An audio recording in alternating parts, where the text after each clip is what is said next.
Muito bem, pessoal. Espero encontrá-las todos bem. Estamos na terceira semana de aula, graças a Deus, e hoje a gente vai tratar daquele aprofundamento sobre a hermenêutica filosófica. Semana passada a gente conversou um pouquinho sobre as principais diferenças entre a hermenêutica técnica e a hermenêutica filosófica. A gente conversou um pouco sobre o histórico da hermenêutica, né, enquanto conhecimento técnico e filosófico, não enquanto hermenêutica no campo jurídico, né, mas de forma geral. E aí nosso intuito hoje é que a gente trate de hermenêutica filosófica e ao final dessa aula, pessoal, eu vou deixar para vocês no Unileão Digital. Acredito que eu ainda consiga postar hoje, mas se eu não postar hoje, no mais tardar amanhã. Eu vou deixar para vocês algumas decisões judiciais, queria que vocês ficassem bem atentos a isso, para a gente combinar mesmo como tarefa de casa, porque eu fico muito preocupada com essa questão da gente ficar uma semana inteira sem se ver, né? Porque a nossa disciplina já é de 40 horas, a gente só se encontra uma vez por semana, e a gente tem um conteúdo denso, né, profundo para trabalhar. E aí, se a gente passa esse tempo todo sem se ver, eu acho que corre o risco aí de uma descontinuidade. Então, eu vou deixar para vocês a sugestão de que, ao longo dessa semana, ou então na semana que vem mesmo, né, já que não é feriado, é apenas essa questão da reposição do feriado de carnaval, né, não é férias, não é período de férias, então, até para que você não perca o ritmo, eu acho que essa coisa, né, primeira semana de aula, a gente retorna e fica com aquela obrigação de assistir os conteúdos, ver os vídeos, fazer as leituras. Segunda semana do mesmo jeito, aí no meio do processo, quando a gente está pegando o jeito, uma semana sem atividades. Então, isso pode ser um pouco ruim, dá aí uma descontinuidade, né? E aí, vou deixar como sugestão para que a gente possa, então, manter o nosso ritmo, né, manter a nossa discussão viva, essas decisões judiciais. E aí, o que é que eu quero que vocês façam com essas decisões judiciais? Atenção, por gentileza. Eu quero que vocês leiam com muito cuidado cada uma das decisões que eu vou deixar, e vocês identifiquem a qual hermenêutica filosófica, a qual dessas teorias que a gente vai estudar aqui hoje, nos parece que aquela decisão está mais próxima. Então, por exemplo, me parece que essa decisão judicial ela tem uma clara influência da hermenêutica do Heidegger. Me parece que nessa decisão judicial a gente vê aí uma forte influência da hermenêutica do Schleiermacher. Me parece que nessa decisão a gente tem uma profunda influência da hermenêutica do Gadamer. Então, esse vai ser o nosso exercício. Até para que a gente perceba, pessoal, né, essas decisões judiciais, não somente como operadores do direito, mas que a gente observe também como intelectuais do direito. Ou seja, nós sabemos por que pensamos o que pensamos.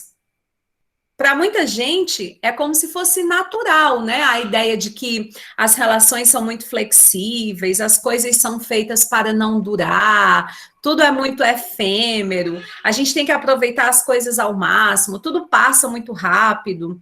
E quem, né, pensa dessa forma, pode imaginar que é um pensamento autêntico, né? Ah, sempre foi assim, é porque eu sou uma pessoa de natureza livre. Então, ela desconhece as razões históricas, sociológicas, né? Pelas quais se comporta como se comporta, pensa o que pensa, né? Existe todo um conjunto de características, de pressupostos históricos e sociológicos que condicionam muitos dos nossos comportamentos, né? Se eu fosse uma mulher no século XIX, com a personalidade que eu tenho, né, com o temperamento que eu tenho, muito provavelmente eu não teria comportamentos, eu não acharia normal coisas que, enquanto uma mulher do século XXI, eu posso considerar normal, porque eu estou inserida dentro de um contexto, né? E esse contexto me influencia, assim como eu também o influencio. Então, é interessante que a gente pegue as decisões judiciais e que a gente as analise através desse viés histórico, antropológico, sociológico, porque, às vezes, é possível, gente, que o próprio jurista que a elaborou não tenha noção, né, de que esse pensamento ele está amparado em uma corrente filosófica, né, em uma concepção, em um paradigma, né, e aí a gente, enquanto, para além de operadores do direito, mas atuando como verdadeiros juristas, nós conseguimos perceber, né, essas influências que podem estar ali presentes nessas peças, né, nesses instrumentos jurídicos. Então, esse vai ser o nosso trabalho para a semana. Se você quiser deixar para realizar essa análise, essa leitura na semana que vem, tranquilo, eu acho até melhor, porque aí a gente garante que a semana que vem não fica como uma semana sem atividades, para evitar de quebrar, né, de ficar descontínuo, passar uma semana sem, de repente, sem fazer nenhuma leitura, sem assistir nenhuma aula. Quando a gente volta na semana seguinte, muita coisa do que foi dito até agora, de repente até já se perdeu, perde o sentido, quebra o raciocínio. E aí, quando a gente retornar, né, na aula do dia 6, no caso, a gente não vai ter aula, né, mas na aula do dia 13, o nosso conteúdo é sobre representação imaginário, que não é nenhum conteúdo novo para vocês, porque a gente trabalhou isso lá na disciplina de História do Direito. Só que agora a gente vai ver de forma aprofundada, né, com alguns novos conceitos e com uma relação, né, mais próxima da atividade do jurista enquanto intérprete da norma. E aí eu estava informando, né, aqui para o pessoal que chegou um pouquinho mais cedo, talvez nem todos tenham ouvido, né, foi no começo da aula, antes da gente começar aqui a gravação, que para essa aula eu vou trazer uma professora convidada, inclusive prata da casa. Vão ser vocês daqui a pouco, viu, minha gente? Que ninguém se livra de mim, não. Uma vez, uma vez meu colega, para sempre meu colega, né? A Vilândia, ela é ex-aluna aqui da Unileão, e foi minha orientanda na disciplina de TCC, né, eu orientei a monografia dela, e Vilândia rapidamente, né, exerceu a atividade de advocacia, passou na OAB de primeira e ingressou na vida acadêmica, né, e hoje é mestranda no programa de História da Universidade Estadual de Minas Gerais. Um programa muito bom, né, estudando a relação da história com o direito, e ela está dentro de uma linha de pesquisa que trabalha com história cultural. O orientador dela é um especialista nessa área, né, que justamente trabalha os conceitos de representação imaginário, e aí eu tenho certeza que vai ser uma aula bem legal, porque vai ser uma espécie aí de uma mesa redonda, né, de um debate, em que a gente vai ter a oportunidade de dialogar junto com ela para aprofundarmos, né, esse conhecimento na relação da atividade aí do hermeneuta, do intérprete do direito, né, como que a gente vai decifrar essas representações, como que o imaginário, ele pode influenciar esse papel do hermeneuta a partir do momento em que ele vai interpretar e aplicar a norma jurídica. Então, vai ser uma aula bem legal e eu vou cadastrar como um evento essa aula na nossa coordenadoria de pesquisa e extensão, na COPEX. Então, muita atenção, né, já pensando aí nas horas complementares de vocês. Eu só vou certificar quem participar da aula ao vivo aqui com a gente. Então, quando tiver ali pertinho das 8 horas, eu vou deixar aqui um formulário de frequência. Vocês vão preencher, assinar um forms, né, basicão do Google, e aí, a partir do preenchimento desse formulário, vocês garantem aí o certificado de vocês, de um evento, né, vai ser de 2 horas aula, e então a gente fica combinado dessa forma. Dia 13, então, nossa aula vai ser dividida em 2 momentos. Um primeiro momento voltado para a correção desse exercício que eu vou estar deixando para vocês, né, sobre essa questão das decisões judiciais, para vocês avaliarem a influência da hermenêutica filosófica nessas decisões judiciais que eu estou deixando para vocês. Naquele nosso compromisso que a gente assumiu no início do semestre, né, de sempre tentar conciliar teoria e prática. Hoje a gente vai tratar dessa teoria, no momento de resolução desse exercício, a gente está aí tentando ver na prática, né? Então, a gente inicia no dia 13 com a correção desse exercício, e aí, em seguida, a gente recepciona a professora Vilândia, tá bom? Para trabalhar com a gente as questões de representação imaginária. Lembrando, mais uma vez, dessa questão da certificação, que fica condicionada à participação ao vivo de vocês. Tranquilo, pessoal? Tranquilo, professor. Combinado, né? Tranquilo, professora. Não sei se a senhora falou, eu cheguei atrasada, mas na próxima semana não terá aula? Eu estou perdida. Não, semana que vem há aquele feriado institucional, Laís, que como não houve feriado de carnaval, alguma coisa assim, a semana do dia 6 ao dia 10 não vai ter atividade acadêmica na instituição. Está até no calendário, viu, gente? Lá na página da Unileão, baixem o calendário acadêmico, sempre muito importante para ver essas datas de feriado e também para ver data de avaliação. Então, de 6 a 10, né, da semana que vem, a Unileão não terá, então, essas atividades acadêmicas. Não somente a Unileão, né, são todas as instituições de ensino do Estado, públicas e privadas. Beleza. Quando quiserem, falem aí, meu povo, que eu vou apresentar aqui os nossos slides e vocês fiquem muito à vontade, né? Como vocês sabem, o ideal é que a gente vá dialogando. Vamos recapitular aqui algumas coisas. Professora, com licença. À vontade. Eu acabei tendo que dar uma saída porque minha mãe estava me chamando aqui em casa, mas essa atividade que a senhora vai passar para a próxima semana, a senhora vai deixar lá no Leão Digital, né? Tudo bem explicadinho, porque não deu tempo de eu pegar a explicação da senhora, mas deixando lá dá tudo certo. Obrigado, Isso. viu? Nada, eu vou deixar para vocês as decisões judiciais, e aí tem uma brevezinha explicação dizendo o que é para fazer, mas em tese é isso, é só avaliar. Você vai ler a decisão todinha, aí você vai fazer esse exercício. Tá, do que eu li no capítulo 1 e do que a Francilda falou na aula, isso aqui está me parecendo muito com uma influência do Schleiermacher. Eu acho que isso aqui é hermenêutica romântica. Lendo aqui essa decisão, lembrando aqui do que eu li, do que eu estudei, eu acho que essa decisão aqui tem uma influência muito forte do Heidegger. Eu acho que a gente está diante aqui da filosofia heideggeriana, que é a hermenêutica filosófica. Então, é mais ou menos isso que a gente vai fazer, tá bom? E a pergunta de Eric é massa, porque normalmente o pessoal pensa logo, né? Será que vai valer alguma pontuação? Eu sou obrigada a fazer? Então, é claro que não, viu, gente?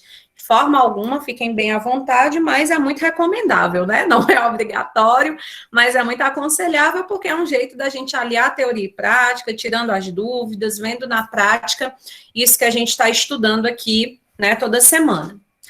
Semana passada, a gente comentou, né, que todos esses conceitos aqui que estão no slide, eles poderiam ser considerados corretos quando a gente fala sobre hermenêutica, né? Se a gente disser que ela é uma exegese bíblica, isso pode ser considerado correto, que ela pode ser considerada uma metodologia filológica geral, uma ciência da compreensão linguística, uma base metodológica do conhecimento, né, que é o que essa expressão alemã significa, uma fenomenologia da existência, da compreensão existencial, um sistema, um conjunto, né, de sistemas de interpretação simultaneamente recolectivos e iconoclásticos utilizados pelo homem para alcançar o significado subjacente aos mitos e símbolos. Como a gente falou sobre isso semana passada, eu quero só saber se algum desses conceitos, se vocês querem né, se está tudo beleza de Creuza, bacana, a gente segue, ou se ainda ficou alguma dúvida com relação a isso, para que eu possa avançar.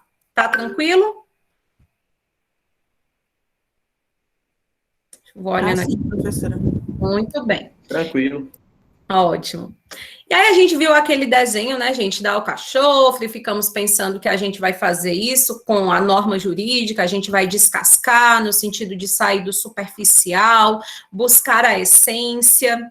E aí a gente viu que não existe uma forma específica da gente lidar com essa hermenêutica, nós podemos lidar com ela de forma técnica, nós podemos lidar numa perspectiva filosófica, tudo vai depender da nossa intenção, né, nessa atividade hermenêuta, né, qual é a interpretação da norma que melhor favorece, né, a minha atuação. Então, dependendo de qual é o meu papel nesse panorama jurídico, nesse trabalho de hermeneuta, se é de advogado, se é de defensor, se é de delegado, se é de juiz, se é de promotor, se é de assistente de acusação, etc. e tal, eu saberei, então, o que é mais interessante, né, para a minha tese, para a construção da minha interpretação, utilizar um caminho técnico ou utilizar um caminho filosófico.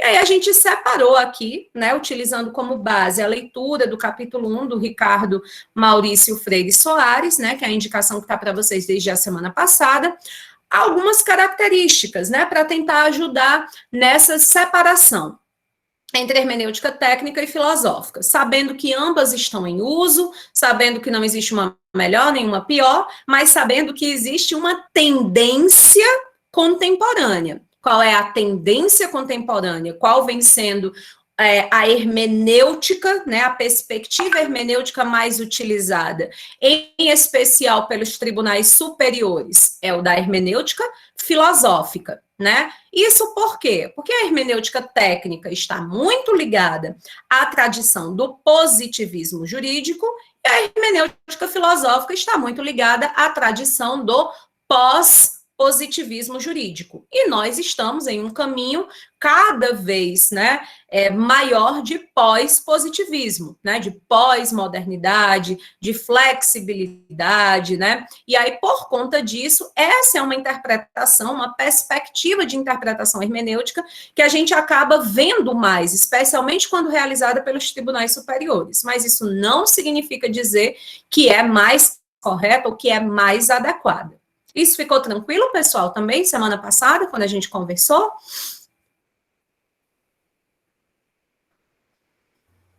Sim, professora. Ficou sim, professora. Ok. Então, vamos em frente. Eu acho que a gente parou exatamente nesse slide, né? A gente retomou algumas questões, colocando que a própria ideia, né, da hermenêutica, a própria filologia, né, etimologia da palavra, ela nos lembra, fechar aqui o WhatsApp, que eu fico me distraindo, vendo. Oi, Vitor, pode falar. Era só para lembrar, professora, que a senhora pediu para lembrar você na próxima aula que a senhora tinha parado em reforma protestante. A gente já tinha visto esse comecinho aí, se eu não me engano. Pronto. Valeu, obrigada, Vitor. A gente vai retomando assim só para ir esquentando, né, os motores. Que como é uma semana sem se ver, às vezes o negócio que foi mesmo que ela falou semana passada, eu gosto de fazer essa retomada para dar sentido. Então, a gente tinha dito nessa questão que a origem desse conhecimento está ligada à filosofia grega, a gente falou sobre o Hermes, aquela coisa toda, vimos que Roma abraçou, né, a gente fica naquela questão da filosofia greco-romana, vimos que a Idade Média, né, abraçou esse conhecimento, especialmente lá na filosofia patrística, né, o Agostinho, o Tomás de Aquino, na tentativa de uma melhor, a mais interessante, né, interpretação, a mais adequada compreensão dos textos, né, da Bíblia, e isso muito ligado à atividade dos copistas, e, portanto, esse conhecimento, né, a hermenêutica, não era um conhecimento, digamos assim, acessível, né, comum, de forma alguma. E não que ele vá se tornar comum e acessível a partir da reforma protestante, não.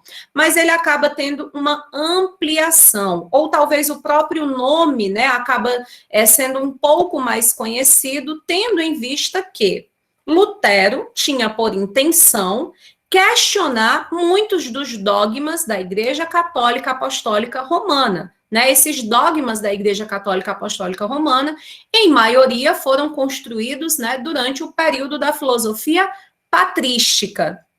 O Lutero, né, não conformado, não achando que alguns daqueles preceitos eram adequados, eram legítimos, né, questionando especialmente essa perspectiva de que seria possível realizar obras, né, para atingir, para alcançar a salvação, ele busca, então, uma interpretação, né, desse texto bíblico que feriria alguns desses dogmas, compreendidos, então, num contexto de dogmatismo, né, o dogmatismo reúne dogmas que se propõem como verdade absoluta e inquestionável.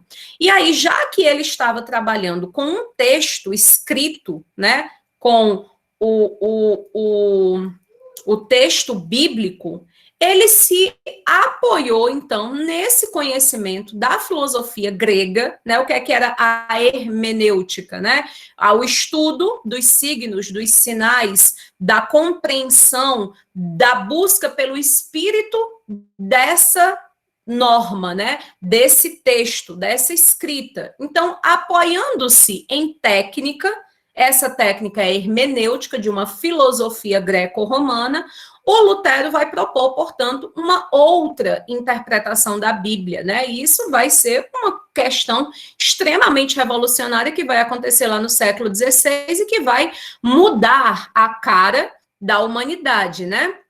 Eu não lembro se eu já tinha recomendado para vocês na nossa disciplina de história. Eu lembro que vocês pagaram comigo, né? Estou procurando aqui o livro para mostrar. Deixa eu ver se ele está fácil aqui. Mas seria bem importante, né, para todo... E aí vem a pergunta que Ana me fez no início da aula, né, sobre será que os nossos legisladores estão realmente preparados para uma atividade interpretativa, né?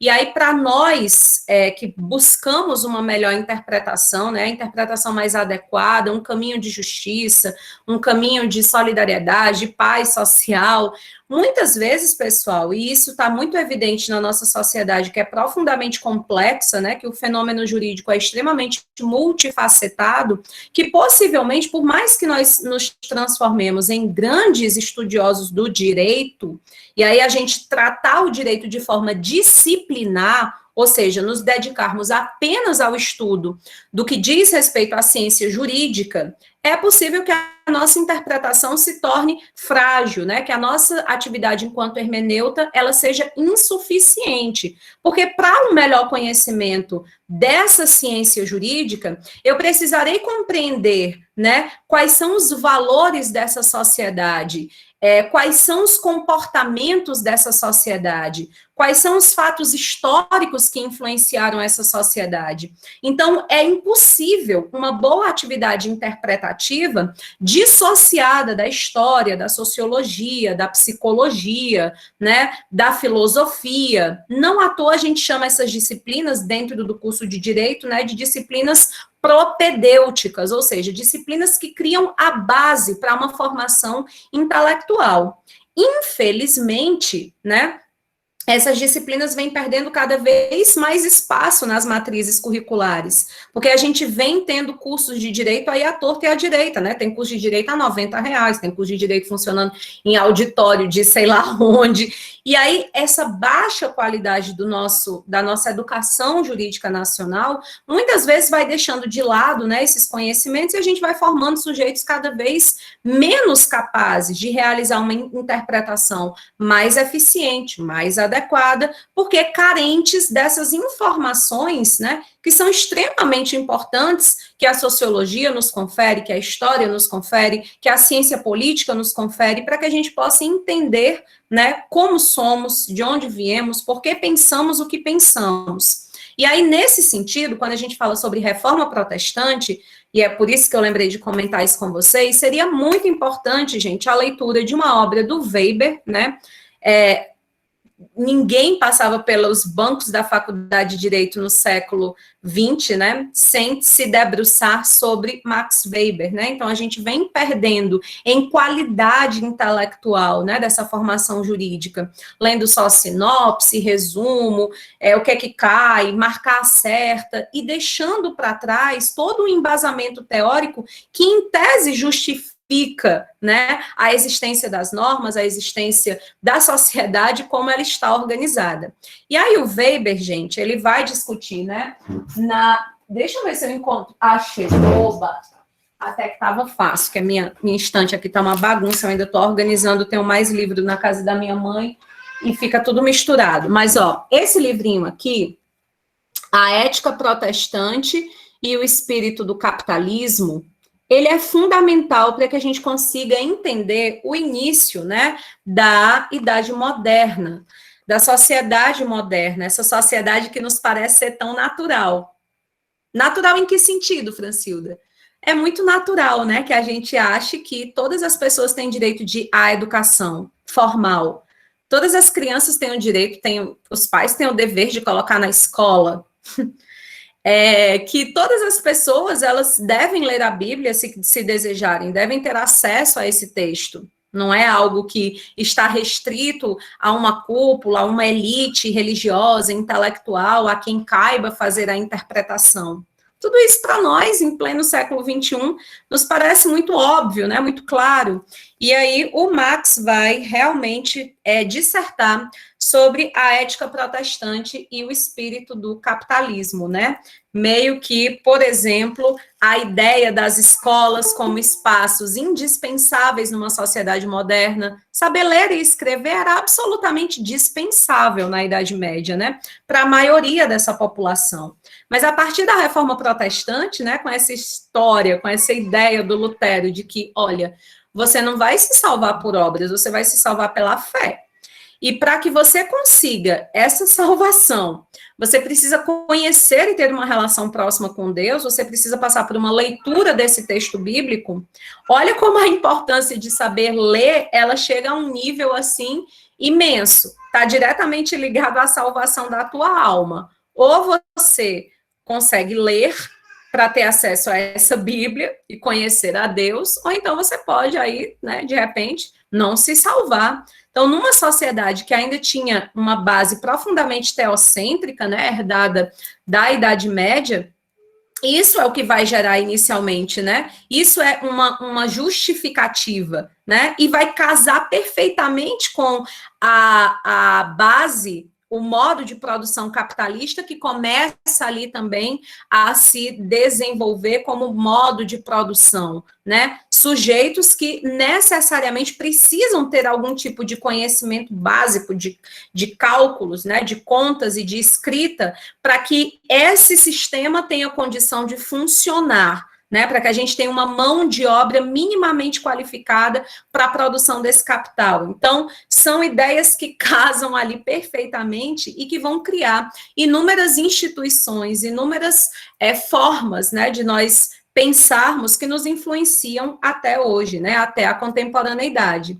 Então, a reforma protestante, por que é que ela costuma aparecer, né, nos livros de hermenêutica, né, enfim, nos autores que tratam sobre essa história da hermenêutica, como um fato muito importante, né, para que a hermenêutica ela deixasse de ser um conhecimento praticamente desconhecido, que praticamente somente quem tinha acesso eram os monges copistas, a elite, né, dessa cúpula católica apostólica romana, nesse trabalho de interpretação, de criação dos dogmas, né, da igreja, e passa a ser um conhecimento muito mais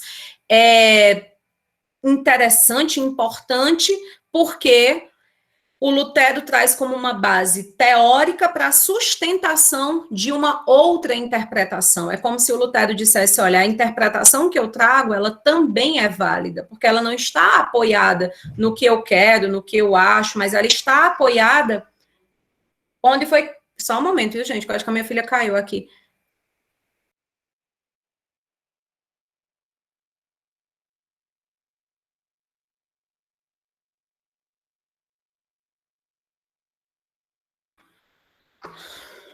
Foi uma queda mesmo, mas enfim.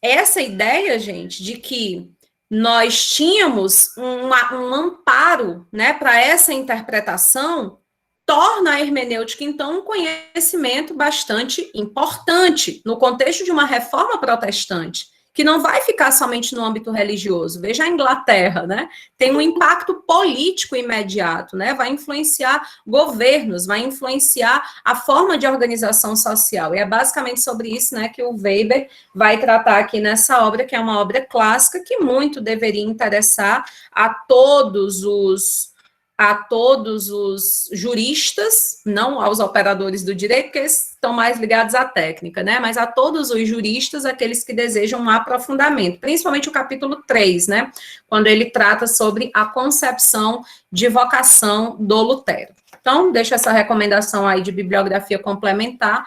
Essa edição aqui é baratinha, certamente não é a melhor tradução, né, é da Martin Claret, mas eu tenho uma outra mais densa, que a tradução é bem melhor, mas não sei se... A minha edição, professora, tem uma edição igual essa da senhora aí, e é muito boa leitura, só que é cansativo, e a folha branca, principalmente, mata você. Pois é. Esse aqui, ele é muito baratinho, gente, eu acho que é coisa de 20, 25 reais, né, porque é enfim... é uma tradução não tão rigorosa, digamos assim, né, com as expressões do autor, mas dá para compreender, não perder o sentido da obra, não.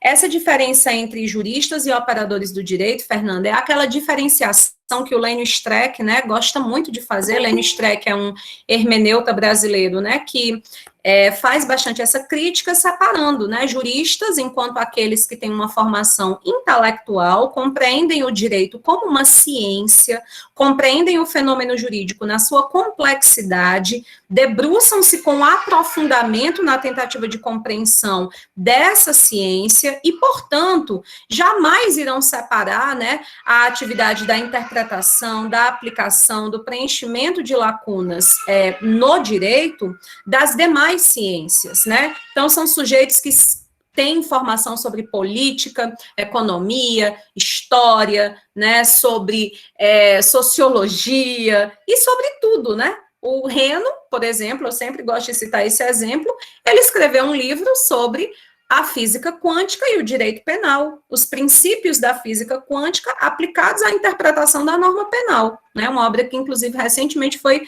publicada em espanhol, né, o Reno é um autor cearense, aqui da nossa região, professor aqui de Direito da URCA, que constantemente, inclusive a teoria dele, né, dessa epistemologia quântico-penal, foi cobrada em um concurso para magistratura há 2 anos atrás, lá no TJ do Paraná, se não me engano. Foi algum lugar do Sul, acho que foi Paraná. Então, assim, você vê aí a atividade de um jurista, né? O sujeito está para muito além da mera memorização, da mera análise técnica da norma legal, né? Mas que analisa o fenômeno jurídico na sua complexidade. O operador do direito seria esse sujeito muito mais técnico, né? Que não está preocupado com o aprofundamento. Ele consegue fazer a máquina funcionar. Ele sabe explicar, do ponto de vista técnico, o fenômeno jurídico, mas ele não tem aprofundamento para compreender, muitas vezes, soluções possíveis para esse fenômeno, porque carece de compreensão histórica, sociológica, filosófica da sociedade em que ele está inserido. Então, essa é uma crítica muito comum, né, na obra do Lênio Streck, e que eu acho que é muito importante que a gente faça também dentro aqui dos cursos de direito, porque a gente vem se deparando com uma sociedade cada vez mais complexa, né, os fenômenos jurídicos são cada vez mais complexos, e aí, como que a gente vai conseguir resolver problemas complexos com soluções simplistas, superficiais, com uma visão sem profundidade, né, não à toa, tantos reclamam que não há justiça, né, que o direito se mostra ineficiente para a solução daquilo que a sociedade deseja, precisa. E uma discussão que a gente vai fazer mais para o finalzinho do semestre, que se soma a essas questões, está diretamente ligada ao fato dessa relação agora direito e tecnologia, né, a criação de softwares, né, o uso de algoritmos, para simplesmente, né, nem passar por essa atividade do hermeneuta, do sujeito humano. O juiz joga ali aquele caso no software, o software cria uma solução, né, a partir de dados ali que já vão estar existentes na plataforma, no hardware dessa tecnologia, e traz ali uma solução. Então, isso é viável, né? Será que a gente vai transformar a atividade do hermeneuta numa atividade simplesmente, para além de simplesmente técnica, tecnológica, né? As máquinas, por melhores que sejam, a tecnologia, por mais avançada que seja, ela não consegue refletir e criticar, né? Ela trabalha em cima de dados complexos, aliás, ela trabalha em cima de dados concretos, né, de algoritmos e tudo mais. Então, isso é capaz de trazer soluções adequadas para os casos concretos, né? O texto que eu deixei aí inicialmente no chat, ele fala um pouquinho sobre isso, eu vou até repostar aqui para quem não tenha pego, né, não estava no início da aula.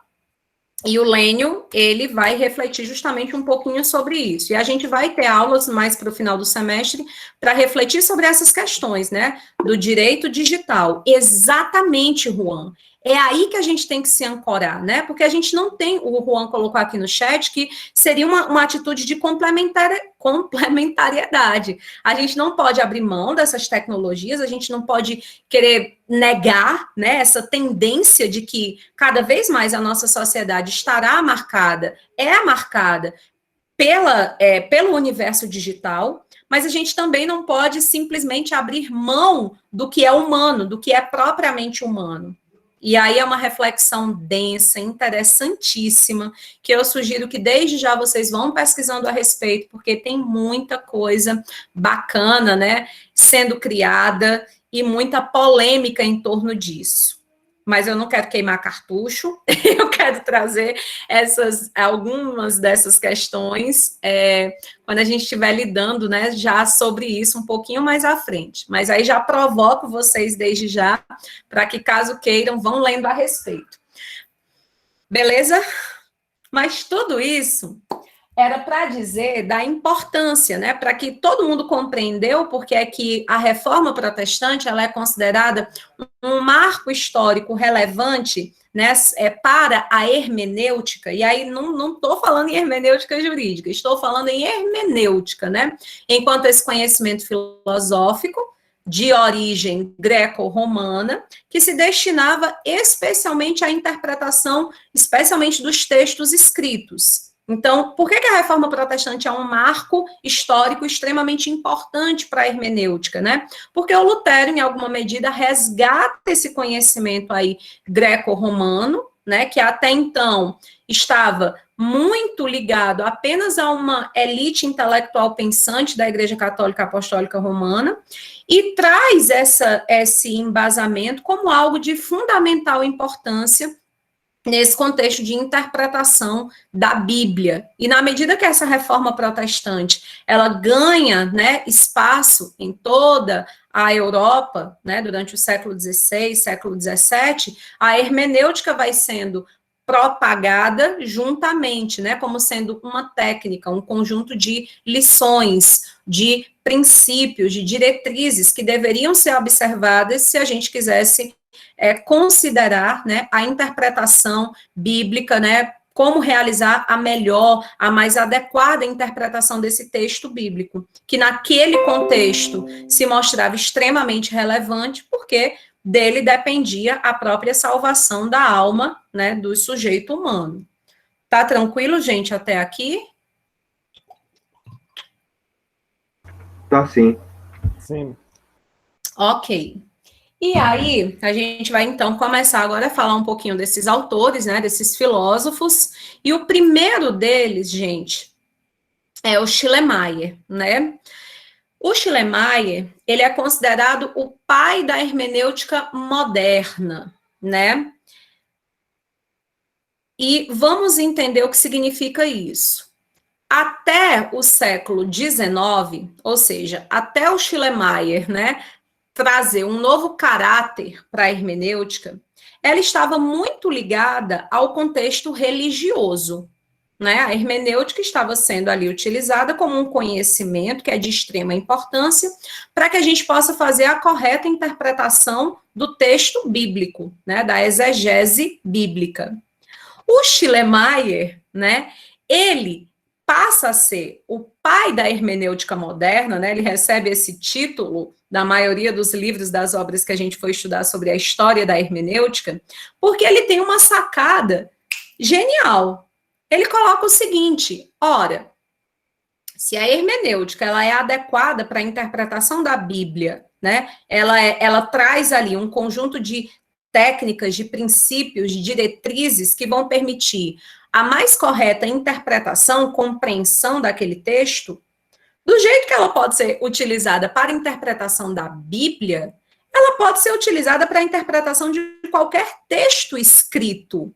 Porque, embora ela tenha nascido nesse contexto religioso, e aí, de fato, né, lá na Grécia Antiga, a gente sabe que existe essa profunda influência religiosa, né, o próprio nome nos remete a isso, ela está ligada ao semideus Hermes, né, a hermenêutica como esse conjunto, né, como essa parte da filosofia, para que a gente entenda melhor a vontade dos deuses, né, mas ela não é necessariamente um conhecimento religioso, ela é um conhecimento que nos permite uma melhor compreensão do sentido dos textos. E aí, touché, eu posso muito bem trazer esse conhecimento filosófico para dentro das ciências, porque eu precisarei bem interpretar, eu precisarei bem compreender esses textos.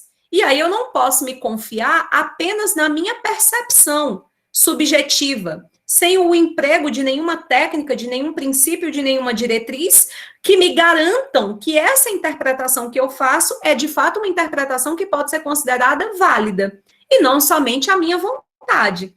Vou dar um exemplo, assim, bem bobão, só para que a gente possa trazer aqui depois para dentro da teoria, mas para que faça sentido. Olha como é complicado a gente se apoiar somente na nossa subjetividade, somente na nossa percepção, né? De repente, e a gente conversou um pouco sobre isso, né, quando a gente falou sobre representação imaginário, de repente você vê você está conversando com uma pessoa, né, um rapaz está conversando com uma moça, e ela é muito sorridente, e ela é muito gente boa, e a conversa está fluindo, e essa pessoa, né, o rapaz já interpreta que, eita, ela está afim de mim, aqui vai dar certo, acho que eu vou tacar logo um beijo nessa menina que eu estou vendo que está tudo certo.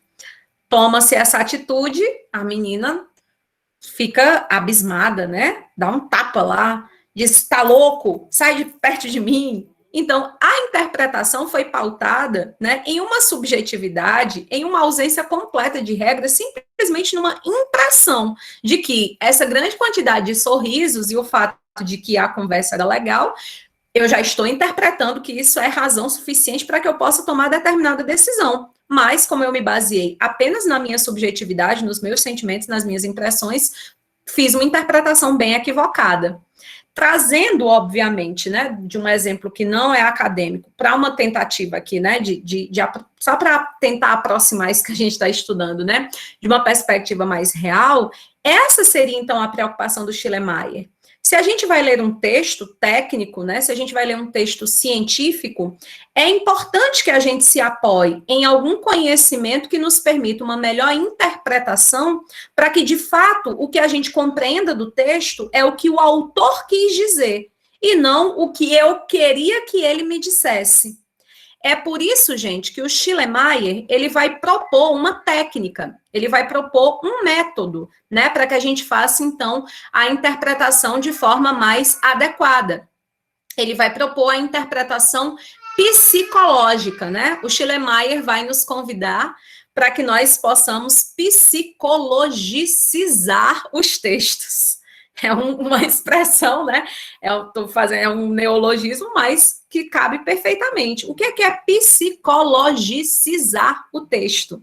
É tentar entrar na mente do autor, é tentar conhecer, então, o que o autor, né? Quem é esse autor? Qual é a sua personalidade, o seu temperamento, a sua história pessoal, o que ele estava vivendo naquele momento que ele escrevia aquele texto, em que cidade, em que tempo histórico, para que eu possa, de fato, trazer uma interpretação que seja o mais fidedigna possível ao que, de fato, esse autor quis dizer. Então, o Schleiermacher, ele garantiu o uso da hermenêutica de forma generalizada. O que é que eu quero dizer com isso? Nós não precisamos mais utilizar da hermenêutica apenas para interpretar texto bíblico. Não, o Schleiermacher diz, olha, a hermenêutica ela até tem, de fato, né, essa tradição ligada a uma visão, à religiosidade, mas ela não é um conhecimento religioso. Nós estamos desperdiçando esse conhecimento se a gente usa apenas para interpretar a Bíblia. A gente pode usar isso dentro do campo científico, a gente pode trazer isso para as ciências sempre que nós quisermos interpretar textos. Então, o objetivo do Schleiermacher é compreender a hermenêutica, né, como uma teoria, uma arte da compreensão, que a gente possa, então, a partir dela, desenvolver a hermenêutica de forma especial. Por exemplo, quando a gente pega a hermenêutica, esse conhecimento geral, que serve para a interpretação de textos escritos, e a gente especializa ela, a gente traz essas regras para o direito, aí a gente está tratando da hermenêutica jurídica, né? Então, mas ela tem essa base geral. E o Schleiermacher nos propõe uma mudança de foco, né? A leitura do texto implica em dialogar com o autor, tentar encontrar qual é a intenção desse autor, né? Então, eu estou aqui lendo o Weber. Me interessa, se eu quero realizar uma interpretação de base psicológica, né?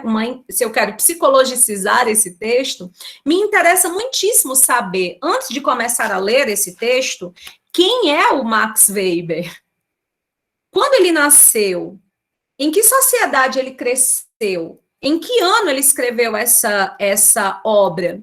Quais foram os autores que ele leu? Qual é a sua formação acadêmica? Para que eu possa mapear as circunstâncias concretas que influenciaram, né, a elaboração desse texto, tentando recriar a mente do autor, né, de acordo com todas essas situações que podem tê-lo influenciado. Assim, gente, a gente não corre o risco, em tese, né, porque toda interpretação é arriscada. A hermenêutica, e aí isso é muito importante que seja dito e redito, e eu vou dizer isso muitas e muitas vezes. Independentemente dela ter uma perspectiva técnica ou filosófica, ela nunca vai ser um conhecimento 100%. Haverá sempre ali alguma margem de possibilidade que a gente se equivoque nessa interpretação. E Heidegger vai daqui a pouquinho nos explicar melhor porque é que sempre vai ser possível que a gente falhe, né? Que a nossa subjetividade acabe atrapalhando um pouco o processo. Mas o fato é que aqui eu tenho uma técnica, pelo menos para garantir que eu não vou me precipitar, que eu não vou interpretar do jeito que eu quero, de acordo com a minha imaginação. Eu tenho aqui uma técnica para que eu faça a leitura desse texto. É psicologicizando, é dialogando com o autor, é buscando entender, então, quais são as suas intenções. Por isso que psicologicizar se refere ao esforço da gente ir além da expressão linguística, né? Procurando as intenções, os processos mentais do seu autor. Então, a gente não tem mais, a partir do Schleiermacher, a hermenêutica, né, sendo um conhecimento apenas da teologia, né, da literatura do direito, mas ela é uma arte de compreensão de toda e qualquer expressão linguística. E se a gente for psicologicizar com o próprio Schleiermacher, dá para a gente entender por que é que ele chegou a essa conclusão. Né? O Schleiermacher é um cara ligado, né, ao protestantismo, então ele já tinha essa afeição à hermenêutica, né, enquanto esse conhecimento importante para a interpretação da Bíblia pela sua própria formação religiosa, né, pela sua própria base protestante. O Schleiermacher vive um século, né, o século XIX, a ideia de que nós precisamos de método científico, né, que a ciência tem que estar amparada por método, né, toda aquela influência que o Descartes vai trazer para as ciências. A ciência necessita de técnica, a ciência necessita de método, e aí a gente passa a ter um método muito claro, principalmente para as ciências humanas, né, para as ciências sociais aplicadas, onde não cabem as fórmulas matemáticas, né, como que eu posso ter segurança? Porque na física é muito bom, na matemática é muito bom, para eu saber se o resultado é válido, eu aplico uma fórmula. Como é que você resolvia lá a questão do vestibular, de matemática, de física, para marcar a resposta correta? Por que a resposta era 5 e não 9? Por que a resposta era -1 e não 10? Porque você aplicava ali uma fórmula e a fórmula te permitia chegar a um nível de exatidão, não é assim? Nas ciências humanas, nas ciências sociais aplicadas, isso não pode ser feito dessa forma. Então, como que eu vou garantir que o resultado que essas ciências produzem são válidos? Eu vou precisar me amparar, então, em um outro tipo de técnica, né? Em um método. E aí entra a hermenêutica, trazendo, então, uma base técnica para esses processos de interpretação. Ela passa a ser profundamente utilizada no campo das ciências humanas em geral, e das ciências sociais aplicadas, né? Especialmente a partir do final do século XIX. Tranquilo, gente? As contribuições do Schleiermacher. Tranquilo, professora. Beleza. Ele fez uma mudança radical, né? Trouxe aí, e interessante, né, gente? Porque depois que alguém faz, são essas sacadas, né, que às vezes alguém faz, e depois que o sujeito realizou, a gente diz, como que ninguém pensou nisso antes, né?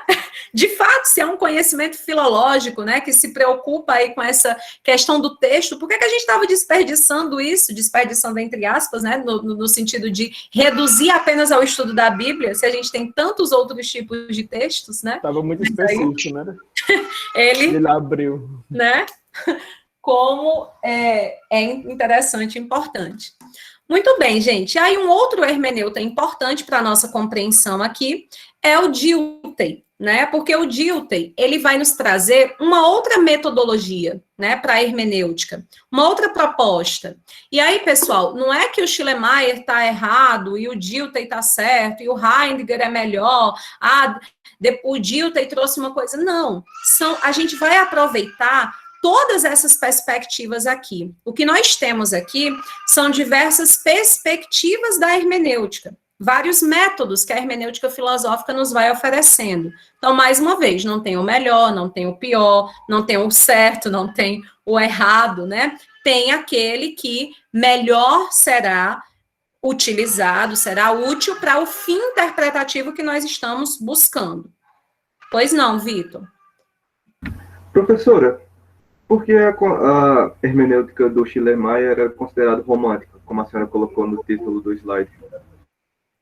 Essa ideia, né, do romantismo do século XIX, porque a gente coloca, né, a ideia do romântico como sendo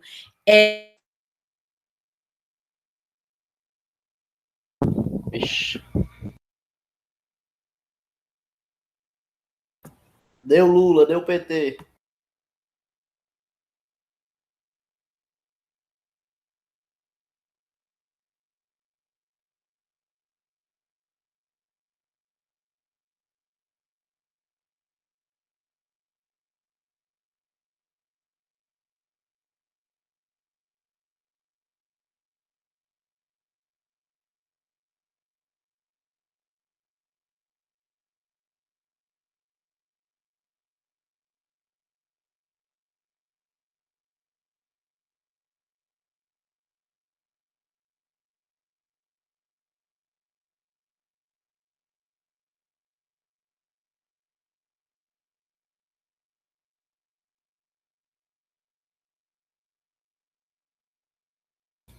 Liga o microfone, professor.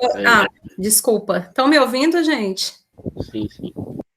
Desculpa. Eu tô na dúvida aqui se eu apertei alguma coisa sem querer ou se foi a internet, mas eu acho que não foi a internet não, porque as outras coisas ficaram funcionando. Mas, enfim, vocês ouviram até que momento? Deu para ouvir? O colega perguntou, né, por que eu tinha colocado romântica, e aí, gente, a hermenêutica do Schleiermacher, ela é chamada de romântica, e aí não tem nada a ver com esse sentido de romantismo que a gente tem atualmente, né, que é apaixonante, enfim, não, nada disso. Mas o romantismo do século XIX, né, a literatura do século XIX, etc. e tal. E por que é romântica? Porque o Schleiermacher, ele realmente acreditou, né, que seria possível criar uma hermenêutica geral, né, que se aplicaria a todos os conhecimentos e que a gente conseguiria, então, abranger o verdadeiro conhecimento do texto, a partir dessa atividade de psicologicizar. E aí, como eu disse para vocês, isso é impossível, né? Isso era uma visão muito romântica da hermenêutica, no sentido de compreendê-la como algo que seria capaz de resolver todas essas questões que envolvem o processo subjetivo de interpretação.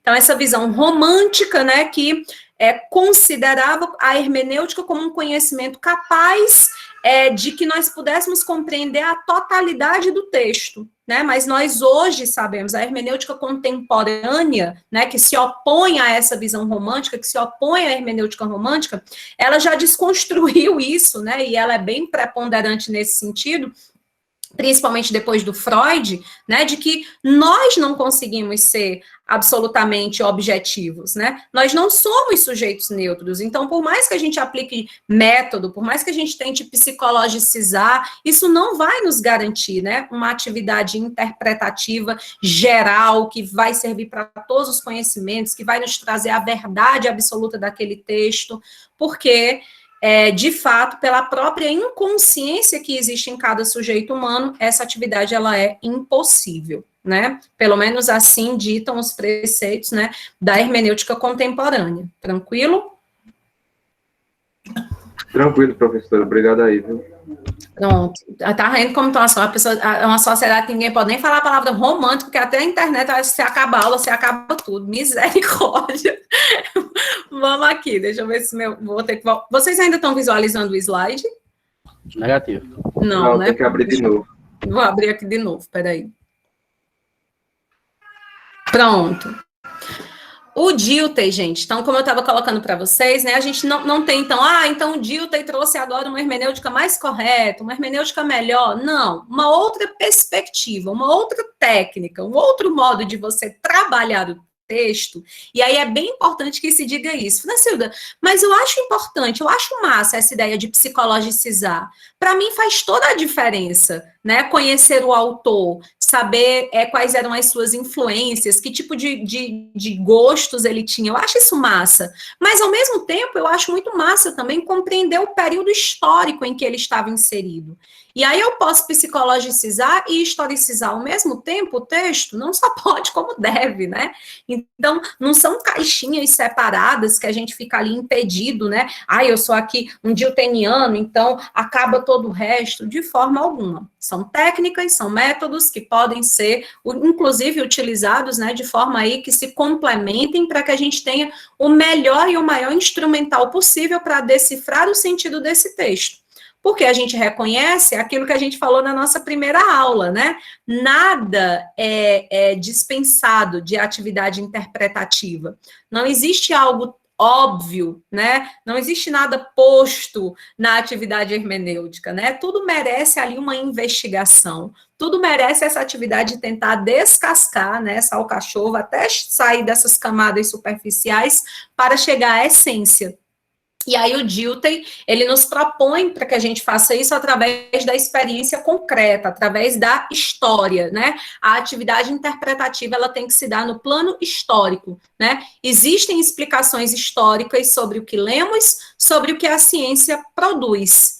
Então, a proposta aqui é que a gente vá historicizar os textos, né? É a historicidade, é a importância da experiência vivida, do passado. E aí, nossa disciplina de história do direito, né, ela está bem concentrada nessa perspectiva aqui do Dilthey, no que diz respeito à hermenêutica jurídica. Cada vez que a gente vê um juiz, um tribunal superior, né, posicionando ali, trazendo como argumento, né, para aquela compreensão, para aquela decisão, uma explicativa histórica, a gente tem ali, e eu sugiro muito para vocês, inclusive é uma das decisões que eu vou deixar para que vocês leiam, né, é a questão, por exemplo, de quando o STF garantiu, né, a possibilidade da união das pessoas do mesmo sexo, né, no âmbito civil.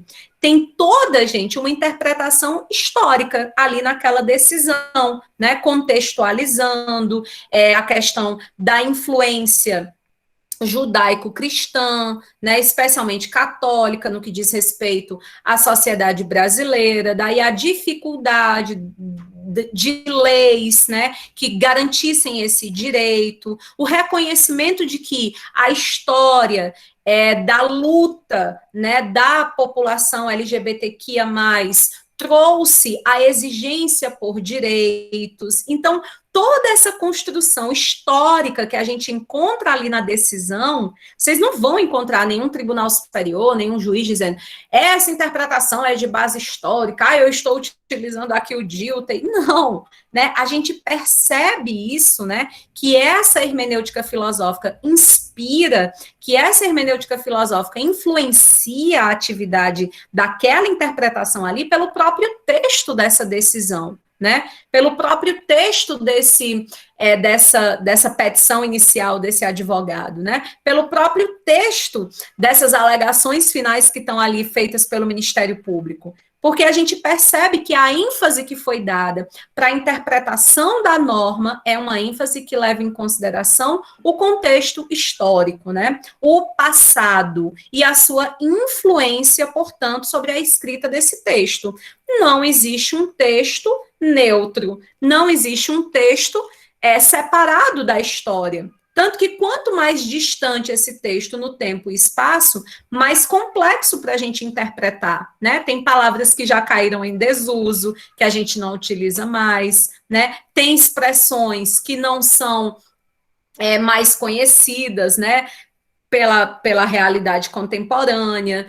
A situação daquele momento ali, né? Você compreender, você em tentar psicologicizar, chegar na mente do autor, fica muito difícil, porque a gente está tão separado, né, nessa relação tempo e espaço, que a gente fica difícil a gente tentar imaginar o que se passava na cabeça de uma mulher, né, no meu caso, tentar dialogar com uma autora que está lá no início do século XVIII, né, um autor que está lá no início do século XVIII. Aqui, nessa distância de tempo e espaço, é até para mim difícil perceber quais seriam as intenções de alguém naquele século, naquela realidade social, naquele país, que é de uma cultura diferente do país em que eu me encontro. Então, uma outra alternativa que o Dilthey nos traz é que a gente possa, então, historicizar, né? Tentar compreender, então, as características daquela sociedade, não particularmente daquele autor, mas do contexto histórico em que se vive, né?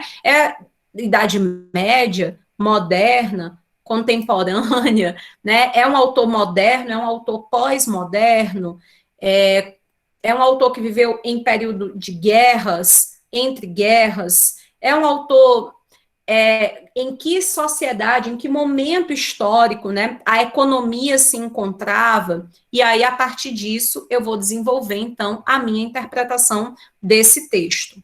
Tranquilo, gente, essa proposta de historicizar do Dilthey? Tranquilo. Ótimo. E aí, o meu preferido, permita-me assumir, do ponto de vista... Francida, volta só o slide, só para me terminar de copiar uma coisa. Vocês baixaram, gente? Teve um colega de vocês que me avisou que não estava conseguindo baixar o slide, e aí eu mandei para ele no WhatsApp, ele me fez essa gentileza de compartilhar lá no grupo, viu? Quem não conseguiu baixar o slide, pode pegar no grupo do WhatsApp da turma. Quem me pediu tá aqui na sala? Só para eu... Que eu não lembro, meu povo, o nome, é tanta gente. Mas se tiver qualquer problema, dificuldade aí em baixar, depois vocês me falam, viu? Pode ir conversando passar, comigo, viu? que eu mando para vocês. Então, eu dizia que esse cara aqui é a proposta hermenêutica, né, que eu mais gosto, que eu tenho uma afinidade, a teoria dele é bem complexa, mas nos traz aí esse sentido ontológico, que eu acho particularmente não somente interessante do ponto de vista acadêmico, mas bonito do ponto de vista transcendental. É chocante que venha de um cara que paquerou com o nazismo, né? Não sei se todos têm algum conhecimento, vamos tentar psicologicizar, né? Historicizar. Heidegger é um sujeito, né? Um filósofo que é bastante acusado, né? De ter simpatizado, de ter, em alguma medida, patrocinado, né? O nazismo. Ele já vai estar aqui no século XX, ali início do século XX. Ele teve uma aluna que todos nós temos a obrigação de ler, na minha opinião, superou muitíssimo seu mestre. Ela está aqui também, meu povo. Fundamental para quem quer ser jurista, para quem não se conforma só com a atividade de operador do direito. Hannah, né? Hannah Arendt. Ela vai ser uma aluna muito dedicada do Heidegger e vai se transformar numa das maiores intelectuais do século XX. E é interessante, né, porque o cara simpatizante do nazismo, ela judia. A gente teve a felicidade de Hannah não ter morrido em algum campo de concentração, porque ela conseguiu, né, refugiar-se, enfim, sua família foi para os Estados Unidos, e, pois Diego, foi para os Estados Unidos, e eles mantiveram, né, um romance enquanto essa relação aluno-professor, né, ela envolve todo um feticismo, e Hannah, de fato, teve uma relação Hannah Arendt teve uma relação amorosa, né, com Heidegger, e esse aqui, Juan, é Homens em Tempos Sombrios, mas eu recomendo, e aí, gente, é fundamental, sabe? Eu não vou dizer para vocês que, ai, gente, é como ler 50 tons de cinza, não dá, né? Não é aquela leitura que vai ser tranquila, maravilhosa, mas é uma leitura necessária, né? Homens em Tempos Sombrios é basicamente uma tentativa da gente entender que é a grande preocupação da Hannah, né? É a grande militância intelectual dela. É que nós não voltemos nunca, né, a existência de regimes totalitaristas, a exemplo do fascismo e do nazismo, né? Então, ela vai refletir basicamente sobre isso, né? E de como a ideia de solidariedade, de dignidade da pessoa humana, ela é capaz, né? Por isso, Homens em Tempos Sombrios, como os homens irão se comportar em tempos sombrios, que vai determinar de fato se a gente pode ter uma história que vai nos levar a um futuro, né, bom, equânime, ou se a gente vai se afundar em situações como foi, né, os anos terríveis de 1933 a 1945, especialmente. Ela tem as origens do totalitarismo, leituras, gente, que fazem toda a diferença, especialmente agora que está na moda de chamar o povo de comunista, de fascista, sem sequer, nunca, né, ter se aprofundado sobre qualquer um desses conceitos. E como a gente debate isso do ponto de vista jurídico, né, porque as pessoas se ofendem com essas questões, isso acaba tendo a possibilidade de se transformar em um processo. Então, a gente tem um conhecimento, de fato, intelectualizado da questão, não é somente baseado em postagem de Instagram ou comentário de político, né? Mas é algo, gente, de grandes pensadores, né? Em quem a gente apoia as nossas concepções. Vocês já pararam para pensar sobre isso, né? Quem os inspira? Quem os influencia, né? Será que são digitais influencers, gente que não... que se orgulha de viver na superficialidade, né? Onde que está a nossa âncora, né? De onde vem a nossa capacidade intelectual? E aí, fazer essa ginástica mental, né, lendo essas pessoas, é bem importante para a formação de juristas. Então, né, feito esse rápido contexto aqui, então, eu detesto Heidegger como pessoa, né? Essa relação dele com a Hannah vai ser péssima, enfim, depois vocês procurarem os fuxicos. Mas, como teoria filosófica, é muito interessante a proposta do Heidegger, porque ele vai nos trazer aí uma perspectiva ontológica da interpretação. A hermenêutica, ela não está inserida em um quadro gnosiológico, né, como um problema de metodologia das ciências humanas. O que é que essa expressão aí, né, um tanto quanto complexa, quer nos dizer, né? Ele retira, gente, esse negócio da hermenêutica de ser um conhecimento científico somente, né? Ela não cabe simplesmente nessa questão de como a gente deve interpretar um texto científico, filosófico. Ela está para muito além disso, né? Ela está para além de ser um problema de qual é o método adequado para que a gente interprete as ciências, né? A compreensão, ela passa a ser vista como um ato, não como um ato cognitivo de um sujeito que está separado do mundo, mas como um prolongamento essencial da existência humana. Eu acho isso tão lindo, até hoje eu me arrepio.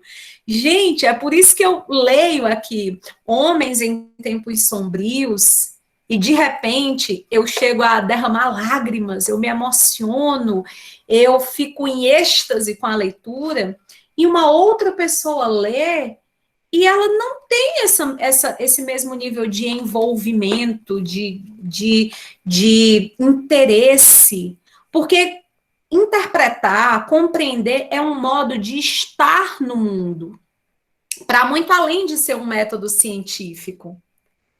É por isso que se você está triste, se você está passando por um momento de desilusão amorosa, se você acabou de ser traído por um amigo, por um familiar, a interpretação que você faça de um texto, ou mesmo de um fenômeno, ela pode ser amarga, ela pode ser frustrada.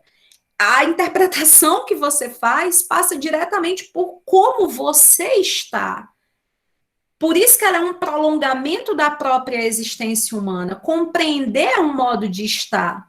Daí toda essa questão, né, de por que é tão importante a gente tentar compreender a nós mesmos. Será que a gente não está, em alguma medida, né, lançando sobre o outro? Eu acuso o outro, eu digo que a pessoa é falsa, ela é hipócrita, porque em alguma medida é isso que eu acho de mim mesma, mas eu não tenho capacidade para assumir, e isso beira o meu inconsciente a tal modo que a única maneira de eu conseguir me livrar dessa pressão, né, psicológica é transferindo para o outro. E aí, como vocês podem ver, né, essa hermenêutica do Heidegger tem uma profunda influência de outro colega nosso que está por aqui em algum lugar. Deixa eu ver se eu acho esse rapaz aqui, o Freud. Outro livro que eu recomendo que vocês tenham a oportunidade de ler. E aí, meu povo, o que está sendo colocado aqui não é, valei-me, minha Nossa Senhora, como é que eu vou ler todos esses livros em um semestre? Isso não é trabalho para um semestre, isso aqui são indicações que ficam para a tua vida, né? Na minha perspectiva, por exemplo, eu não li nenhum desses livros na graduação, eu não tive professores que me estimularam a isso na graduação, eu não conhecia, né? Eu tive uma formação bem técnica. Eu vim ter contato com esses autores quando eu já estava no mestrado, no doutorado, mas quem me dera, né? Se isso tivesse acontecido antes, se alguém tivesse me dado essa oportunidade. Então, quando a gente fala sobre esses autores aqui, sobre essa formação, é porque o conhecimento, ele é permanente, né? Quem está pronto é porque já se acabou, né? Quem está pronto, como diz o Karnal, já está em estado de putrefação, porque se está pronto, acabou. Então, enquanto a gente está existindo, a gente está tendo a oportunidade de aprendizado.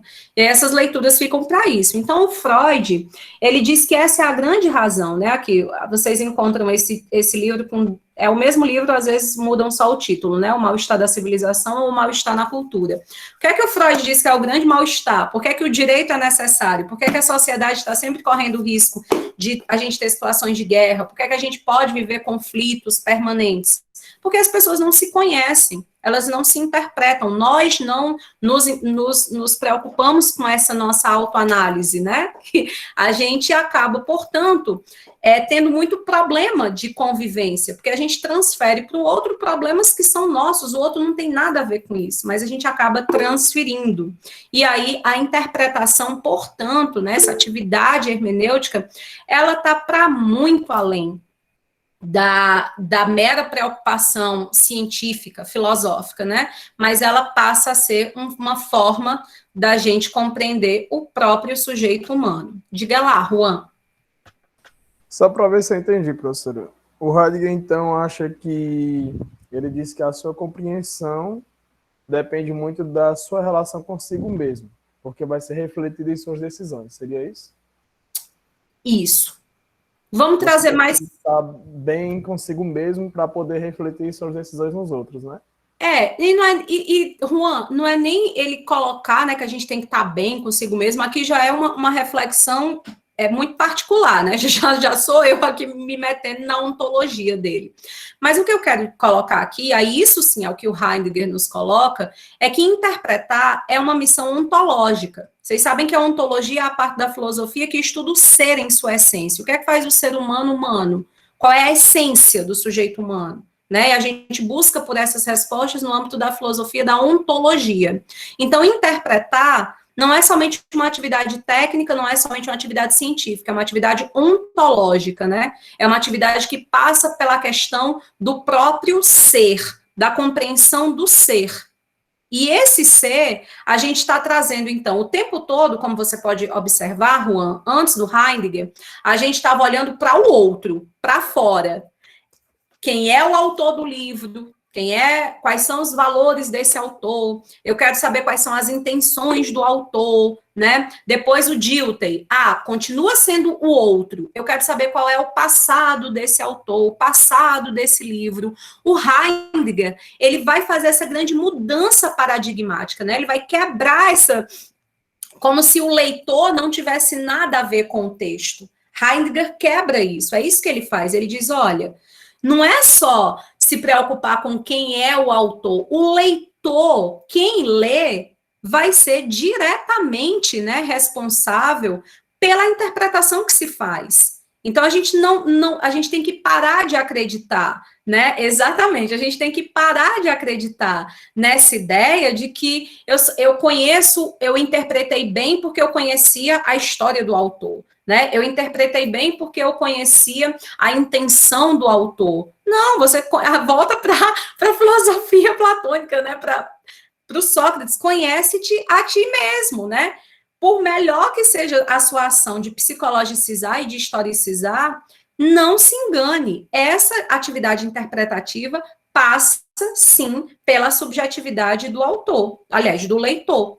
É por isso que, às vezes, a gente lê um livro na adolescência e a gente acha um saco, a gente não vê sentido, a gente, às vezes, nem entende bulhufas, e depois a gente lê o mesmíssimo livro na vida adulta e é uma coisa extraordinária e faz todo sentido, porque as experiências que a vida já me proporcionou, a maturidade que eu já adquiri, né, me permitiram, então, agora sim, conseguir desfrutar dessa leitura. Então, existe essa perspectiva ontológica. Diga aí. Alguém levantou a mão, deixa eu ver aqui. Pode falar. Professora, no caso de, como a senhora falou aí, que o nosso subconsciente e nosso consciente acaba influenciando em como a gente interpreta as coisas, eu imaginei um exemplo aqui agora, enquanto a senhora estava dando aula. Vamos pegar um exemplo de um cara que ele é muito misógino, que foi enraizado na consciência dele, que a vida todinha dele, ele considerava as mulheres como inferiores, que elas eram suscetíveis à violência, essas coisas do tipo. E quando ele se depara com uma obra feminista, tanto o consciente dele, que já está fundamentado em toda aquela ótica misógina, tanto o subconsciente dele, que ele nem sequer se questiona mais sobre essa ótica que ele tem. Então, basicamente, ele vai interpretar daquilo de uma forma muito ruim por causa de sua própria visão de mundo e seus subconscientes. Seria isso o pensamento do Heidegger? Está diretamente ligado a isso, Vitor, né? Porque no Heidegger, a indagação hermenêutica, até deixei aí, né, destacado para vocês, a indagação hermenêutica considera menos a relação do intérprete com o outro. O Heidegger vai se preocupar menos com a minha relação com esse texto e vai se preocupar mais com a minha relação comigo mesma no mundo. A minha própria situação. O fato de ser mulher, o fato de ser professor, o fato de ser mãe, tudo isso é mais interessante para saber como que eu vou fazer a minha atividade interpretativa do que propriamente o que eu sei do contexto histórico e do que eu sei da intenção desse autor. Então, fará toda a diferença, né? A gente deixa de ter, então, uma relação de sujeito, né, e objeto. E a gente passa a ter, então, uma relação ali de dois sujeitos, né? O ser no mundo é uma estrutura de realização. O homem está sempre superando os limites entre o interior de sua subjetividade e o mundo exterior. Acho que agora faz bem mais sentido para vocês aquilo que a gente falou inicialmente, né? De que não existe neutralidade, eu não tenho como romper com essa minha subjetividade. Dizer para vocês que a forma como eu fui criada, a religião que eu pratico, o emprego que eu tenho, a idade que eu tenho, tudo isso, nada disso me influencia. Na hora que eu vou fazer uma interpretação, eu sou como uma máquina, em que meus gostos, minha história, minha subjetividade, eu consigo eliminá-la completamente. Então, Heidegger desmascara isso, né? Ele rompe com o dualismo sujeito-objeto, que era como a gente via, né? O que é um livro? É um objeto, aqui é o meu objeto de estudo. Não, né? Agora eu tenho uma relação do sujeito-sujeito, são dois sujeitos, e especialmente a minha relação comigo mesma, né? A favor de um fenômeno unitário capaz de contemplar o eu no mundo, conciliando as diversas dimensões da temporalidade humana, passado, presente e futuro, como momentos que integram a própria experiência hermenêutica. Claro, gente, que aqui, eu não nego a vocês, a gente está simplificando muitíssimo, né, a teoria do Heidegger, né? E assim, eu nem tenho como mensurar, é como se, enfim, a gente não está falando aqui de 0,0001% do que é a teoria dele. É uma teoria profundíssima e, particularmente, sob a minha perspectiva, dificílima de ser compreendida. Mas a gente está tentando tornar aqui inteligível o que é mais importante para o que a gente vai precisar dentro da atividade da hermenêutica jurídica. Por que é que eu digo isso? Porque a disciplina só tem 40 horas, a gente não consegue ter uma aula todinha só para falar de Heidegger, uma aula todinha só para falar do Gadamer. Então, o que a gente faz aqui é uma síntese, né, que para aqueles que desejam aprofundamento, aí é buscar, né, nos artigos científicos, nessas leituras todas que eu vou recomendando ao longo da aula, o aprofundamento necessário, viu? Só para que ninguém ache assim, beleza, né, entendi tudo, é isso. Então, a gente está pegando aqui só na pontinha do iceberg, até porque eu não sou especialista, por exemplo, em Heidegger, a gente ia precisar ter um filósofo, né, a ajuda aqui de um filósofo que tivesse, de repente, feito sua tese de doutorado em alguma das diversas espécimes, né, que envolvem aí a teoria do Heidegger, tá bom? Acho importante colocar isso, só para aqui, né, professora, mas eu vi tal coisa, e falava, tem muita coisa, né, que não está sendo colocada aqui. É uma síntese para aquilo que vai nos ser mais necessário dentro da hermenêutica jurídica. Pessoal, beleza? Até aqui nos ajudou o Senhor. Sim, professora, deu para entender tudo. Coisa boa. Vou fazer frequência, a gente parou no Gadamer, e vocês vão me dando feedback, tá bom? Se eu não conseguir deixar o exercício hoje para vocês, eu deixo amanhã. Vocês têm até o dia 13, né, para resolver, e eu espero que ajude, né, para que a gente veja, então, concilie esse conhecimento teórico que a gente está vendo aqui, né, com a questão de ordem prática. Pois vamos lá. Deixa eu compartilhar aqui a guia da chamada, atualizar essa página.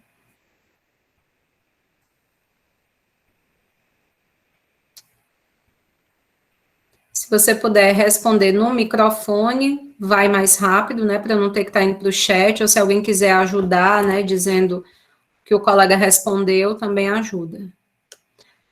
Adonis. Presente. Alexandre. Presente. Ana Flávia. Presente. Ana Raênia. Presente. Arlan. Bruna Salvador. Cícera Celúzia. Presente. Cícera Érica. Presente. Cícera Flávia. Cícero Rafael. Presente, professor. Daniele Barbosa. Presente. Davi Pereira. Presente. David. Eu, professora. Diego. Edjan. Professora, a Bruna está presente, a Bruna. Bruna está presente. Edjan está presente, professor. Quem? Edjan. Edjan. Não, mas não tinha colocado falta, não. Tinha não. Edjan. Edson. Presente. Ellen. Presente. Emanuel. Emanuela. Emanuela. Emily. Presente. Érica. Eric. Eric presente, professora. Estácio. Presente. Fábio. Presente, professora. Felipe. Presente. Fernanda. Franciele. Presente. Francisco Davi. Presente. Francisco Gilson. Presente. Éricles. Isabel Cristina. Presente. Jéssica. Presente. João Carlos. Professora. Oi. Professora, eu estava presente, viu? Foi minha internet que caiu. Eu voltei de novo. Quem está falando? Éricles, Fernanda? A Fernanda tá presente. Não, Vanusa. Pronto, É porque, Fernanda e quem mais? como eu voltei agora, Tranquilo. Jéssica, já chamei, né? João Carlos, Presente. Laís, Estou aqui, professor. Larissa, Lázara, Estou aqui, Lázaro. Levi, Presente, professor. Lídia, Presente. Liz Bandeira,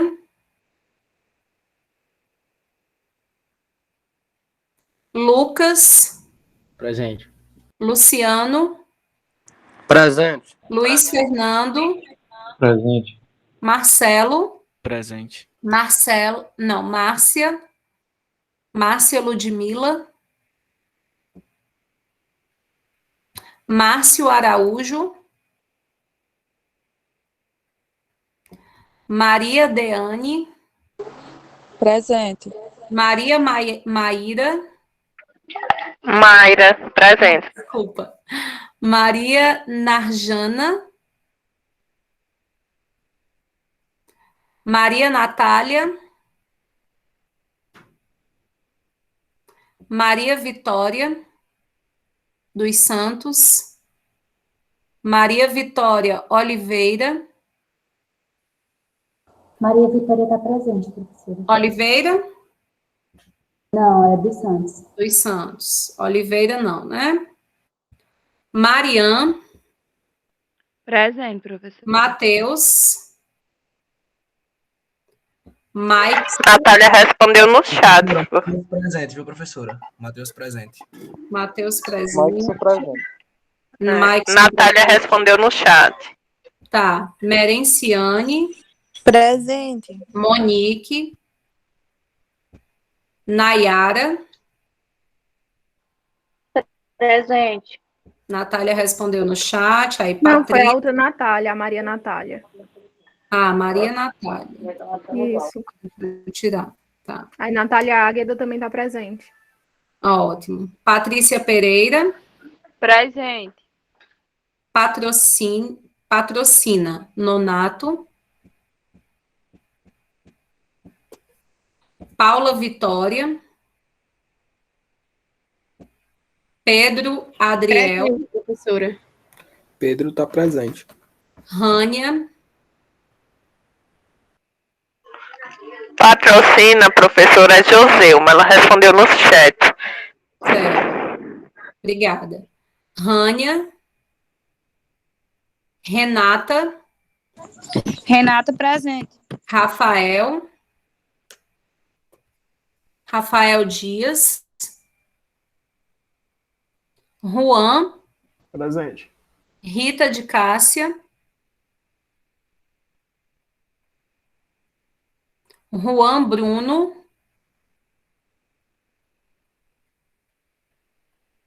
Suiane, Juan Bruno falou no chat, professora. obrigada.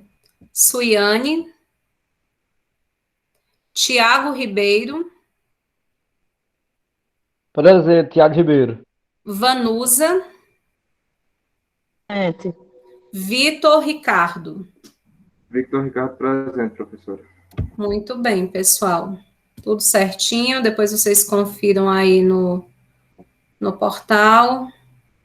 Faço questão de deixar visível para todo mundo, porque a hora de dizer que botou falta ou não botou é essa, né? Depois é muito chato para ficar tirando.